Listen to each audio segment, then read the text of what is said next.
Bueno, los textos periodísticos se dividen en dos grandes grupos.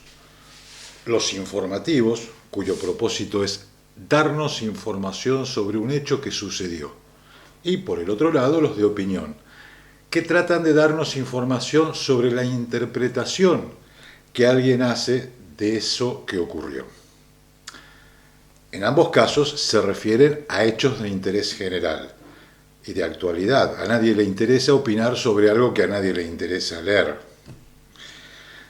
También le dicen textos interpretativos a los textos de opinión, pues lo que comunican no es un hecho, como las noticias, sino la interpretación de un hecho. Son 5 los más comunes. El editorial, la carta al director, la crítica, el artículo de opinión y la columna de opinión.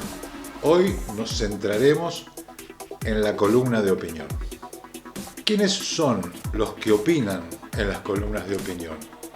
Bueno, no se trata de cualquier ciudadano, eso pasa en la carta del lector, por ejemplo, sino aquellos que han ganado algún prestigio sobre determinados temas, o periodistas reconocidos que se especializan en algún área de interés nacional, por ejemplo, no sé, la política o la economía, o académicos expertos sobre temas como la ecología, la salud, la educación. En fin, a los ciudadanos nos interesa no solo lo que pasa, sino las opiniones de determinadas personas sobre eso que pasó. Por eso los columnistas, los que escriben las columnas de opinión, tienen seguidores. Es parecido a los youtubers. Estas personas tienen un espacio reservado en los medios de comunicación para presentar sus puntos de vista, su interpretación crítica sobre algo que sucedió. La columna de opinión es uno de los espacios que tradicionalmente, como ven, tienen la forma de columna, y muchos diarios aún conservan ese formato tradicional alargado y vertical. Veamos los elementos que lo componen, por lo menos a primera vista. Lo primero que aparece es el título, y como ustedes ya saben, el título busca captar la atención del lector. Luego va a aparecer la fotito y el nombre del autor o la autora, que en estos textos se llaman columnistas. A veces destacan alguna idea central, con una tipografía distinta, como el caso que estamos viendo ahora. En otras ocasiones, como aquí, se ve el uso de epígrafe. Lo tradicional es que las columnas se presenten en una o dos columnas. Hablemos ahora sobre qué busca el columnista con estas columnas de opinión. Busca ofrecer un punto de vista sobre un hecho de actualidad, generalmente una visión crítica. Le presenta al lector su interpretación de lo que sucedió o sucederá sobre algún asunto. Tomemos por ejemplo esta noticia. El columnista ofrecerá su punto de vista sobre por qué China aconseja almacenar productos básicos. Dirá por qué a su juicio escalan los precios en China. Interpretará a qué se debe la crisis de suministros en China, etc. Otro columnista, ese mismo día tal vez, en otro diario, opinará que las medidas que China está tomando solo provocarán más escasez de productos o suba de precios. Y en el medio de las distintas opiniones de lectores, pensaremos, nos iremos dando cuenta que hay sobre un mismo tema distintas opiniones y todas con fundamentos. Y deberemos construir nuestra opinión, nuestra propia opinión sobre lo que pasa. Pero el mayor problema no está en opinar sobre lo que pasa, sino opinar con fundamentos. Qué lástima, ¿no? Porque parecía tan fácil. Es en la fundamentación donde tenemos la dificultad al construir una columna de opinión, pues no se trata de dar nuestra opinión solamente, sería re fácil hacerlo así. Todos tenemos opiniones, pero no siempre tenemos los fundamentos. Sentimos que lo que opinamos es válido, pero no sabemos cómo defender esa opinión racionalmente. Como ejemplo les ofrezco un típico diálogo que ustedes habrán escuchado miles de veces en la sala de clases. Profe, ¿puedo ir al baño? Ahora no, te dice el profe. El alumno le pregunta, ¿por qué?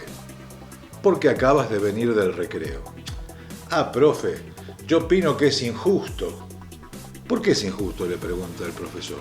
Y ahí ya no saben más cómo seguir con algún argumento para convencer al profesor que no dejar ir al baño en clase es injusto. Pongámoslo al revés. Profe, ¿puedo ir al baño? Ahora no, te dice el profe.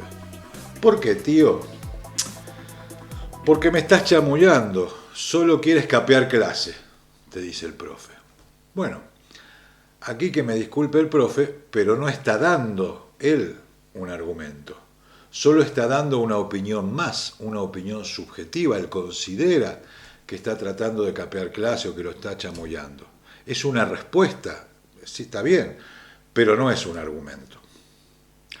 La pega del columnista es, en un texto de opinión, es dar la opinión, fundamentarla bien, con argumentos correctamente armados, racionales y convincentes. Veamos entonces cómo se construye una columna de opinión. Primero, se parte de algo que pasó, se presenta el problema. Por ejemplo, un informe de la Universidad de Chile muestra que hay mucha gente perdiendo el trabajo, o los rendimientos escolares han descendido según el reciente CIMSE, o subieron los casos de contagios. En fin, hay muchos temas de interés nacional. Esta es la parte expositiva porque se expone el problema el cual se va a tratar. Segundo, se formula una tesis. En estos textos, la tesis es la opinión del columnista. Dicha situación se debe a tal o a cual cosa. Por ejemplo, las causas debemos encontrarlos en la mala política del ministro tal o cual. O por ejemplo, le rebate a otro columnista, diciendo que eso que dice el otro columnista no es el problema, sino que las causas profundas hay que buscarlas en otro lado. La tesis generalmente está al principio, no siempre, a veces está en el medio e incluso al final, pero generalmente al principio. Tercero, tengo que fundamentar esa tesis, de alguna forma. Tengo que dar los argumentos que fundamentan mi opinión. Ya veremos luego cómo se hace. Cuarto, tengo que presentar la conclusión de que mi tesis era correcta y ojalá presentarla reforzada. ¿Qué recursos tengo para fundamentar con argumentos mi tesis? Bueno, hay muchos y los verán en cursos superiores, pero les presento algunos para que vayan captando la idea. Uno es usar a los expertos. Algo que dijo un experto conocido y valorado por la gente y que apoya mi tesis. Otro es usar estadísticas o estudios científicos que apoyan mi tesis. O comparaciones con lo que pasó en otros países o en distintos momentos en nuestro país y que apoyan mi tesis. O puedo usar secuencias lógicas como se hace en matemática. Algo así como si A es igual a B y B es igual a C, entonces A es igual a C. Esas secuencias lógicas pueden ayudar a la argumentación. Aprenderemos en clase a identificar estos argumentos en los textos y más adelante en cursos superiores aprenderán a construirlos. Sin embargo, pueden ya darse cuenta que no basta opinar sobre un suceso o un tema de discusión, sino que es necesario fundamentar la opinión y que para ello es indispensable investigar sobre el tema lo más a fondo posible. porque sin investigar no encontrarás los argumentos para fundamentar tu opinión o darte cuenta incluso que tu opinión no tiene fundamentos o es incorrecta y debes cambiarla. Veamos ahora cómo se usa el estilo del lenguaje en estos textos. Para eso voy a invitar a un experto que nos ayude a entender el arte de armar estos textos. Adelante, profesor Alejandro Guerrero. ¿Qué es lo que puede formar el estilo del periodista? Número 1, la claridad. La claridad es fundamental. Escribir claro, hablar claro. Una frase periodística debe estar construida de tal forma que se entienda bien, sin ambigüedades. Cuando uno escribe un artículo periodístico o cuando uno habla frente a una cámara de televisión, tiene que ser de tan claro que las personas lo entiendan bien. Pongamos un ejemplo. Si alguien dice, el presidente pide respeto a la prensa, parece una buena frase, pero en realidad se puede entender de dos maneras. El presidente pide respeto a la prensa. ¿Qué quiere decir? ¿El presidente pide que la prensa lo respete a él? ¿O el presidente pide que nosotros respetemos a la prensa? Se puede entender de los dos lados, de las dos maneras. Entonces no es una frase perfectamente clara. El presidente pide respeto a la prensa. O sea, ¿el presidente quiere que respeten a los periodistas? ¿O el presidente le está diciendo a los periodistas que lo respeten a él? Esa es una frase ambigua, no es una frase perfectamente clara. Y de eso se debe huir. El periodista debe escribir claro. La gente lee y escucha al que le informa con claridad. En consecuencia, la claridad es el primer elemento del estilo del periodista. La gente prefiere al que habla claro. Elemento número 2, el humor. Escribir y hablar con humor es algo fundamental. El famoso periodista irlandés Bernard Shaw solía decir, escribe corto para que te lean. No escribir grandes textos, escribe corto para que te lean. Claro para que te entiendan y luego entretenido para que te recuerden. No estamos diciendo que el periodista debe ser un graciosillo que anda haciendo bromas todo el tiempo. Lo que estamos diciendo es que en su comunicación debe intercalar, debe añadir ese ingrediente especial que es el humor, un poco de entretenimiento que atrae al lector y que jala la atención del televidente. El humor bien desarrollado, el humor bien utilizado puede ser parte importante del estilo del periodista. El vocabulario. El vocabulario, pues es fundamental. Nuestra profesión está hecha de palabras. En nuestra profesión, las palabras son como los ladrillos con los que se construye un muro. El periodista debe tener muchas palabras, los bolsillos llenos de palabras. Para nosotros el vocabulario es fundamental. El vocabulario con el que cuenta un periodista es básico para expresar sus ideas. Si no tiene vocabulario, se va a repetir. Si no tiene vocabulario, va a ir a las frases comunes, a los lugares comunes. ¿Y de dónde sacamos vocabulario? Leer nos da vocabulario. Las lecturas, leer todo lo que cae en nuestras manos. Aquel que tiene vocabulario podrá expresar las cosas de manera diferente a los demás, con más rigor, con más precisión y sobre todo con más elegancia. El adjetivo. Muchas veces la gente dice, la gente culta dice, los adjetivos se han hecho para no ser usados. Sin embargo, yo creo, y el autor del libro también piensa lo mismo, que el periodista debe usar algunos adjetivos, pero no pues los comunes, los de siempre, los que usa todo el mundo.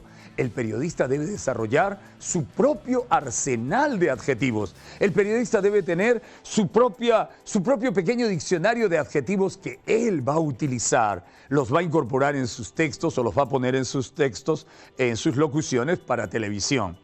Por ejemplo, siempre escuchamos, es muy común escuchar que los periodistas dicen, se ha producido un dantesco incendio.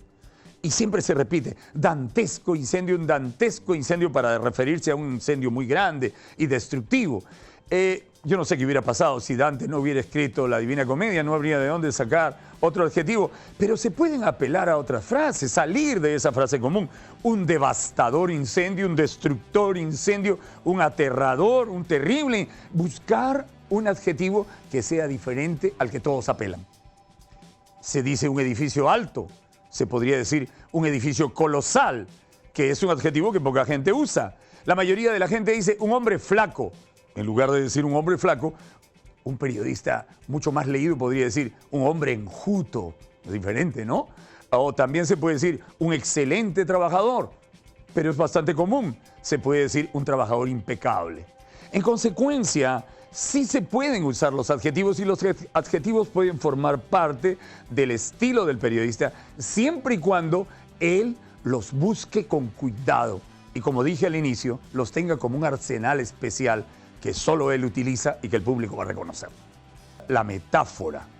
Todo periodista debe ejercitarse en el uso de la metáfora, especialmente aquellos periodistas de prensa escrita, pero también los de televisión. Un articulista debe ser un maestro en la metáfora. La metáfora es hacer comparaciones inteligentes, interesantes, valiosas que llamen la atención. La metáfora significa decir como aquel, como este. Ese tipo es más alto que un pino. Interesante, ¿no? La comparación. Más que, ese tipo es más alto que un pino. Hablando de la lealtad de la persona, puede decir, esta persona es muy leal, es una persona consecuente con su... Pero también se puede apelar a la metáfora literaria, ¿no? Y decir, su lealtad es tan perenne como la hierba. Entonces sale pues un texto un poco más literario y mucho más fino. Se puede hablar de la falta de voluntad de una persona que quiere hacer cosas pero siempre falla.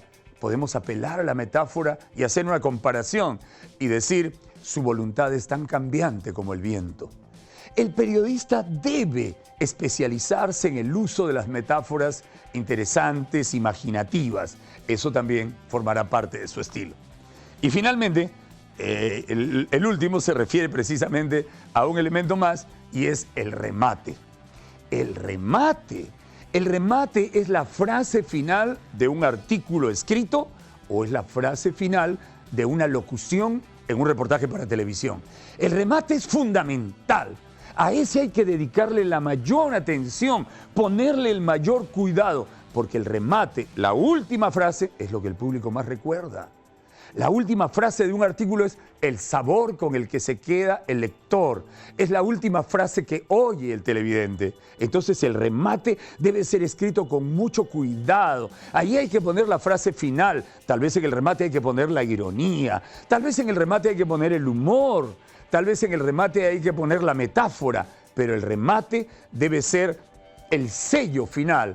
La manera como el periodista termina su texto o termina su reportaje. Muchas gracias, profesor. En las clases presenciales aprenderemos a analizar y producir ese tipo de textos.